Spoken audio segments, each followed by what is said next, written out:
Welcome everybody back to the chaburah. Thank you to our corporate sponsor of the night, Olami, Nishmas, his grandfather, Daniel Ben Sarah. May his neshama have an aliyah. May he be emilit yosher to his entire mishpacha. This week is week 2 of El, and every week that goes by, every week we get another week closer. Someone actually told me this week, very simple yet very profound, which is usually the nature of simple lines. I was leaving shul, I don't know, it was like Monday, and he's like, by the way, I just want to let you know. He's like, once L's over, like, it's over. And it's as basic as ABC, yes, once something is over, it's over. But when we remember the beginning, often at the end of L, or at the end of Ne'ilah, we start, oh, we want to chaburah, and want to do more. And now's the time where we're really in the middle of something tremendous. We're in the middle of something, we're in the midst of something that's life-changing, that's life-altering, that can be, that definitely has the potential, the ability, and the positive energy to do so. So, we're in the middle of something great. We're in the middle of something real. And what's the whole yesod of Rosh Hashanah? What are we doing? What's the idea? What's the focus as we get closer? Is it fear? Is it yira? Is it being afraid of our einshin? Is it yiras chet? Yeah, no? Are we doing kapar? Are we doing tshuva? A little bit? Preparing? So what's Rosh Hashanah? Rosh Hashanah is Malchus. That is the answer. Look in any sefer, look in the Gemaras, right? The whole yesod is Malchus. It's accepting Hashem's melucha on ourselves. That's what it's all about. Yes, we have a package, we have sins, we have transgressions that we need to atone for, that we need to kapar for. That's in Kippur. But in order to establish any feeling of remorse, of guilt, of really caring, first we have to realize that there's a melech, and that's Rosh Hashanah. So Rosh Hashanah is Malchus. So, in light of this, of Malchus, it's very interesting because you look in this week's parsha, and a lot of times the Svarim talk about inyanim that tie into Rosh Hashanah, that tie into Yom Neraim, from the parshas that lead up to Rosh Hashanah, and from a very unexpected place, the Ben Ish Chai reveals something. Oh, mamish davar bitay mativ. It's mamish ashkachar patis. Ben Ish Chai, and on this week of your sponsorship, Daniel Ben Sarah. Wow. On the parsha Kiseitze, the pasuk says, "Kisivne bayis chadash." When you build a new house, "Vasisa makal ligagecha v'leisasim dam beveischa ki yipal hanoifa mimenu." When you build a new house, you shall make a gag. You should make a vasisa makal ligagecha. You should make a fence. Why v'leisasim dam beveisecha? Chas v'sham, one shouldn't have blood on his hands. Ki yipal hanoifa mimenu, because someone can chas v'sham or chaman al fall off of it. So Hashem tells us, He gives us a chiyuv of putting up a micah, known as the chiyuv micah, on your roof. So it sounds like a very straightforward construction type of halacha, but there's always something deeper, there's always something relevant, and the yesod is as follows. This is from the Ben Ish Chai, in the Sefer Oidos of Chai. It says something life-changing and definitely so relevant for right now. State in Gemara in Sanhedrin. Let's try to keep this simple. It's a little bit of a cheshbon, but we'll try to keep it succinct and flowing and clear. The Gemara in Sanhedrin says something. Omar Ula, machshava me'elis afilu l'divrei Torah. If a person has a machshava, a thought, but not just a regular thought, a machshava, like an anxiety thought, worry, he's not sure he's going to do this, how that's going to work out, right? Things that we're always dealing with, we're always facing every single day. How's it? How could it be possible? I did this. Right? So we're always plagued, we're always putting up with these thoughts. So what does Ula say? The Hilga Amira Ula. Ula machshava me'elis afilu divrei Torah. It works to destroy, it works to disturb even divrei Torah. So it means not only gashmias, it means not only our yishuv hadas, it means in our inner content, relaxation in the mind, our menuchas hanefesh, menuchas hamoyach. Not only does anxiety ruin that on a gashmisdik level, But even when it comes to learning Torah, when we have accomplishments, when we have things that we want to accomplish, we have things that we want to voyage out and finish, mesechtas, different things, right? Even that, says Ula, when you start worrying, you start being fadaigit, you start getting all fanumin, all the details, it's going to even disturb that process. How does he know? He brings a pasuk. The pasuk in Yoav says, "Mefir machshavos arumim v'leitesenu yedem toshia." The pasuk says he frustrates the thoughts of the crafty so their hands can perform nothing, which means the Yetzer Hara comes and he inundates us, he bombards us with machshavos and worries and what's going to be and the uncertainties and the unknown. And that can't shtim not only with our gashmis, with our well-being, but even with Toshia, which is referring to Torah. When a person's not at calm, when a person doesn't have inner peace, it doesn't shtim with Toshia, which is Torah. That's what Ula says. Okay? Look at Rashi. So this means what we have over here is that if a person wants to succeed, either in both, we all want to succeed in Ruchnis and Gashmis, you have to have inner content, inner calm, Bitachon 101. And if not, then it wreaks havoc on our Yishuv Adas, and we can't learn properly, we can't make cheshbonis, we can't enjoy, nothing's going to ultimately pan out the way we want it to.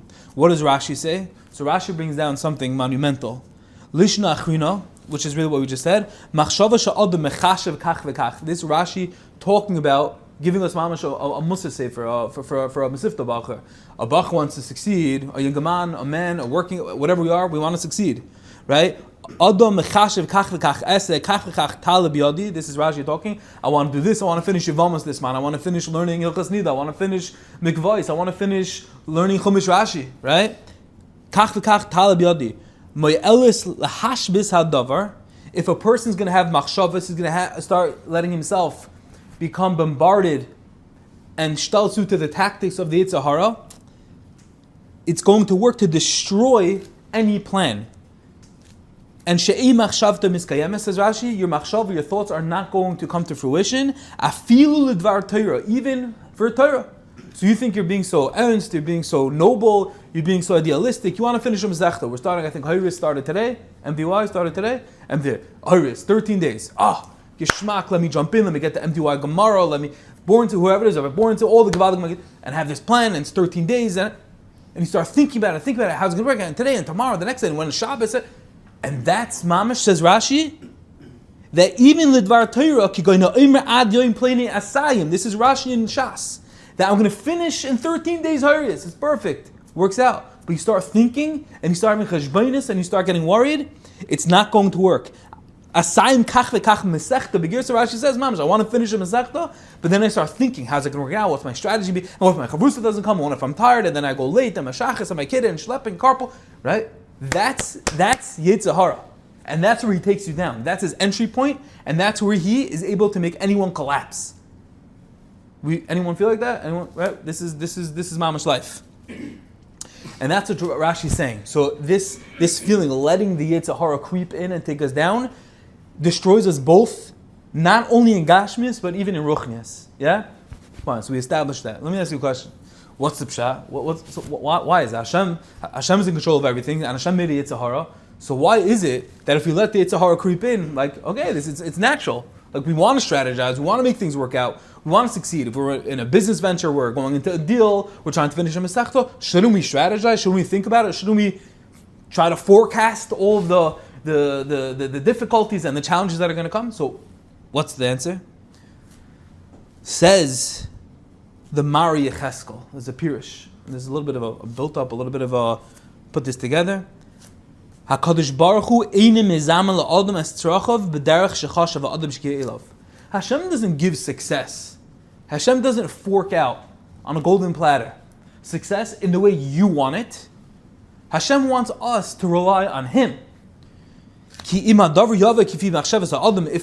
the thing you want just comes, here it is in golden platter. You want to be a construction guy, you want to be a cabinet guy, you want to sell fruit platters, you want to be a real estate guy, nursing home, maybe whatever. That's what we want to do. Hashem said here, right? It doesn't work like that. We have to daven, we have to fail, and it goes shach, and it's shver, and we have bad days, and we have those X days and the dark days, whatever we call it, right? And it's hard. We try again, and then we daven, and then we have bitachon, and we have to mechazek ourselves, and then something else comes up, and then a closed door, and right? It's a merry-go-round until we hopefully try to find something, right? This is what we go through. But what's the reason? Because Hashem doesn't want one thing, both in ruchnius and in gashmis. If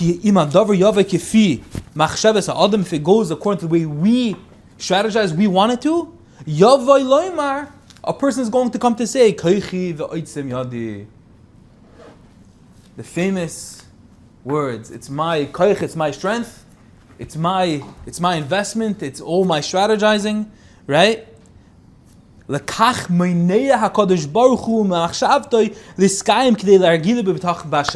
boils down to bitachon.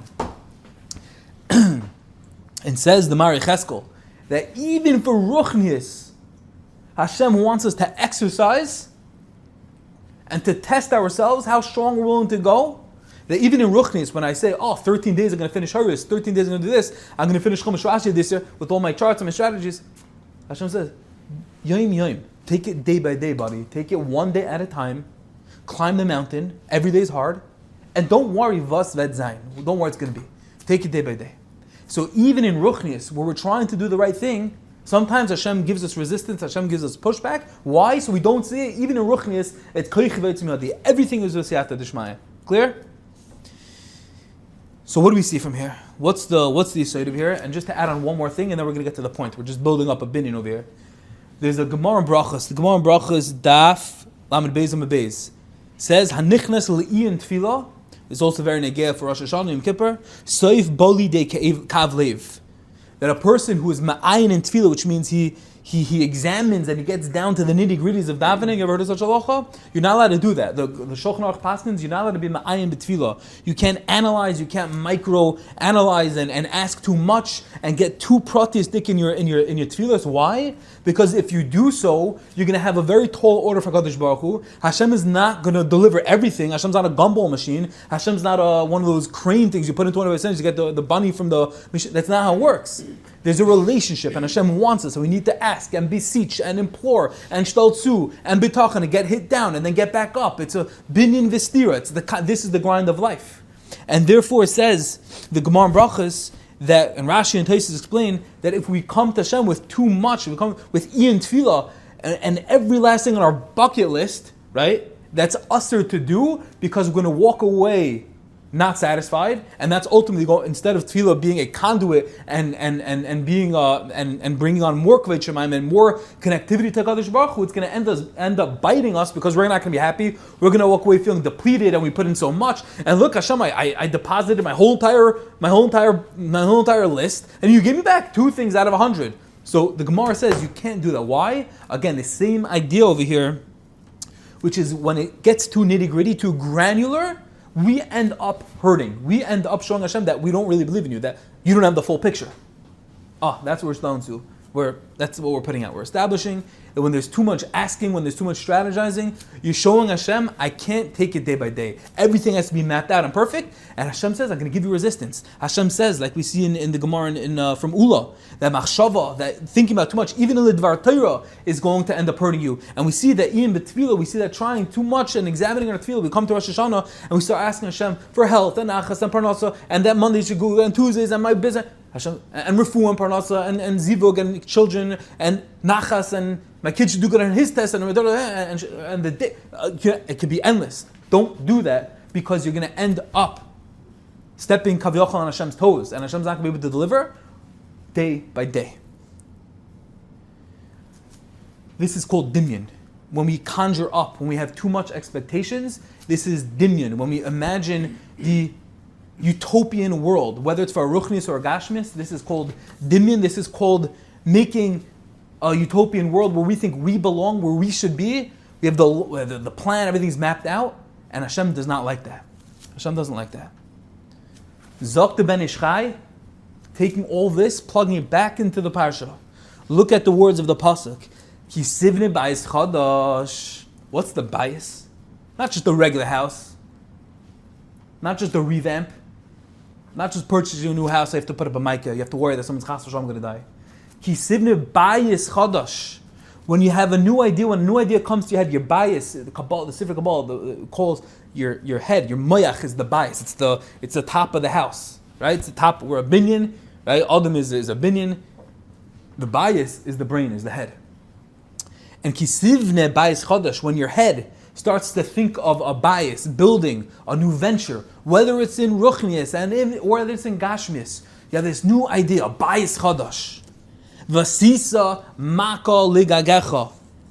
The gag refers to the brain. Okay, you have the bias is the whole body, and the gag is your brain. Make a mica for your brain. Contain it, neutralize it. Don't let the atzas hayitzer with all of his questions and what's going to be and how's this going to work out. Don't let that take you over. Don't let that control you. Vasisa mica ligagecha. Make a mica for your brain, for your gag. Why? Mica ligagecha. V'leitasim damim b'veisacha. Don't let damim, the Zakta ben Ish Chai, that damim is dimyon. Because what's going to happen? V'leisasim damim b'veisacha. Don't let the damim, the dimyon, don't let that infiltrate and take over your beisacha, your mind, your brain. Why? Ki yipol hanoifim menu, the pasuk says, because the person's going to fall. But it says the Ben Ish Chai, no, it's more than just the other person's going to fall. It's you're going to fall. Because when you test Hashem and when you come with all your big plans and all your strategies and how everything's going to work and microanalyzing and you're in the driver's seat, then ultimately it's ki yipol hanoifim mimenu. Then this person, which is you, which is us, coming with these, ultimately is noifel mimenu. It's going to fall. It's not going to pan out. And that's what the Ben Ish Chai is saying is the message of this pasuk. Fire? Just to end off. We're going to wrap it up. We're going to end off strong. Says the Ben Ish Chai. A mashal, he writes this in his sefer. He says you have a guy carrying a basket of 1,000 unhatched eggs. And he wants to go to the marketplace to sell these eggs. And on the way, he starts cheshboning to himself, wait 1 second, I have 1,000 eggs, they're unhatched, why am I going to sell them? Let me take them back home, I'll let them all hatch, I'll have 1,000 chicks, and those 1,000 chicks are going to lay many more thousands of eggs, I'll be a millionaire. I'm going to have thousands, tens of thousands, and hundreds of thousands of eggs. And as he's walking closer to the marketplace, he has this whole cheshbon in his head and he's balancing all the eggs on his head and he has this cheshbon, oh my gosh, I could become a millionaire. And after that, I'm not going to be schlepping to the marketplace anymore. I'm going to be next to the king. I'm going to be the misharis. And eventually he says, you know what, I'm going to take a turn, go back home. And as he takes a turn, what happens? The eggs fall. Zakta ben Ish Chai. We can have plans, we can strategize, we can think we have the best ideas of how to make it. And if you're on the way, if you're doing something, if Hashem seems this is the right decision, don't be an Ober Chacham, don't get into anything can fall, Hashem could do anything. We start strategizing, well, Hashem gave me an opportunity to make money now. But you know what, let me contort, let me shtup Hashem into a box, let me get my way. I'm going to go back. That's already thinking too far ahead of the game. That's already saying I'm driving. And everything could fall flat. He should have went and sold the eggs, be happy with his profit, and Hashem will give him the next lead. Hashem will figure it out, give him the next contact. But instead, everything goes flat, everything fell. And that's the yesod. Contain those thoughts. Be happy with those base hits. When Hashem is giving you something, take it, b'simcha, and say thank you. What's going to happen after? Hashem's going to take care. Hashem's going to figure it out. That's going into Rosh Hashanah, realizing Hashem's the melech. Realizing Hashem is endless, Hashem is infinite, and when we think, wait, I have one deal now, but if I save this, Hashem's like, don't start controlling me. I got this. I'm the king. I can do it. Don't doubt my koyach. Don't doubt my kingship. Don't doubt my melucha. I care about you more than anything. That's Rosh Hashanah. That's the yesod of this pasuk. When our thoughts start to explode and we start wondering and we start stretching over like silly putty, Hashem says, slow down. Because then you're going to fall. What's the strategy? What should you do? Bitachon. Realize Hashem is the melech. Realize Hashem loves us more than anything. And with that, Hashem should give us all bracha, hatzlacha, ad bli dai. We should be zeich the ksiva v'chsima toiva.